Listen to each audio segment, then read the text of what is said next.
తెలిపినాడు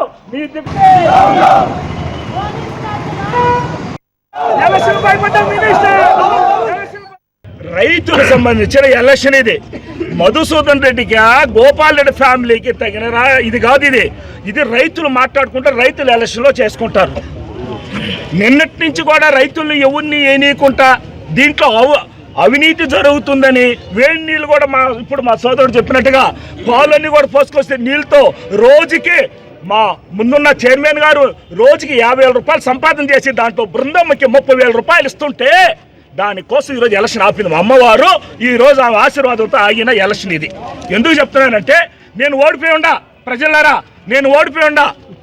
మీలాగా 1000 కోట్లు లేవు, మీలాగా ఎర్రసదరం మినారు లేదు, మీ ఇంట్లో ఈరప్పని మైలు ఈరప్పని ఉన్నారు. నా దగ్గర ఏమీ లేదు, నా దగ్గర ప్రజల బలం ఉంది. ఈరోజు ఓటర్స్ కాదు రైతులు పిలిస్తే వచ్చా నేను అడిగి రైతులు పిలిస్తే వచ్చినా. ఈరోజు మినిస్టర్, నువ్వు ఒక మినిస్టర్, 30 సంవత్సరాలు రాజకీయ హనుమంతుడివే.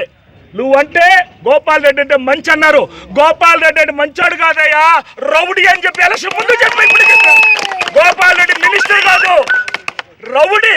ఎందుకంటే రైతుల ఎలక్షన్ కూడా అప్లికేషన్ 2 గంటలు పోతే తాళం వేసేసారు. ఎక్కడే రాష్ట్రంలో ఎక్కడైనా ఉందా? అయ్యా చంద్రబాబు నాయుడు గారు నువ్వు అన్నావు కదా, మా తెలుగుదేశం వస్తే మహిళలకి రక్షణ, అందరికి రక్షణ, మేము కరెక్టే చేస్తామని. నీలాంటి ఇక్కడ మినిస్టర్ని చూడయా, ఈ మినిస్టర్ని చూడు ఎంత అరాచకం చేస్తున్నాడు. ఎందుకంటే ఈరోజు 1 సైడ్ ఎలక్షన్ జరిగింది. పోలీసులు చెప్దామంటే వాళ్ళు ఏం చేస్తారు పాపం, ఇక్కడిని సస్పెండ్ చేస్తే ఇంకొక ఊరు పంపిస్తారు. ఆ పాప డిఎస్పీలో మాట్లాడేదానికోలే భయం. ఎందుకంటే రోజు సెల్యూట్ కొట్టాలి, బృందము పోయి రోజు సెల్యూట్ కొట్టాలి, గురవైన ఇంటికి పోయి రోజు సెల్యూట్ కొట్టాలి. మా ఇంటికి 2 గంటలు పోలీసు వాళ్ళు వచ్చి తలుపులు దంతారు మా అమ్మని. ఎందుకు? పనికిరాని కేసుల్లో. ఈ రోజు ఇంత పెద్ద జరిగితే ఇంతమంది పోలీసు వాళ్ళు ఉంటే కూడా కనీసం ఇది న్యాయం అని అడిగే లేకపోతే ఎట్టయ్యా? నామినేషన్లు ఈ రోజు వైఎస్ఆర్ పార్టీకి గెలిచింది, తెలుగుదేశం ఓడిపోయింది. అన్న చెప్పినట్టు గాజులు వేసుకున్నాడు మినిస్టర్, గాజులు వేసుకొని పరిగెత్తి వెళ్ళిపోయినాడు. నీ దగ్గర 1000 కోట్లుంది, నీ దగ్గర 1000 కోట్లుంది. ఆ కోట్లతో కొనుక్కుంటావు, అయినా భయం నీకు. ఎందుకంటే మధుసూదన్ దగ్గర ఒరిజినల్ మనుషులు ఉన్నారు, ప్రాణాలు ఇచ్చే మనుషులు ఉన్నారని రాజకీయానికి వచ్చావు. నీలా భయపడరు. ఎన్ని కేసులు పెడతావు పెట్టేయా. నీ ఇంట్లో నీ కొడుకు భయపడతాడు, నేను భయపడినావు కేసులకి. 100 కేసులు కూడా భయపడినావు. ఒకటి మటుకు ఆలోచించుకో, చక్రం ఇది. మా తమ్ముడు చెప్పినాడు చక్రం ఇది. ఈరోజు నీ టైం ఉంది, నాకు వయసు ఉంది, నీకు వయసు ఉంది. 40 సంవత్సరాలు 40 సంవత్సరాలు రాజకీయంలో ఉంటా, 40 సంవత్సరాలు రాజకీయంలో ఉంటా. నీ కుటుంబం కూడా ఎన్నే ఉంటుంది. ఈ అరాచకాలను చక్రం ఈ రోజు తిరిగింది, రేపు ఇటు తిరుగుతుంది.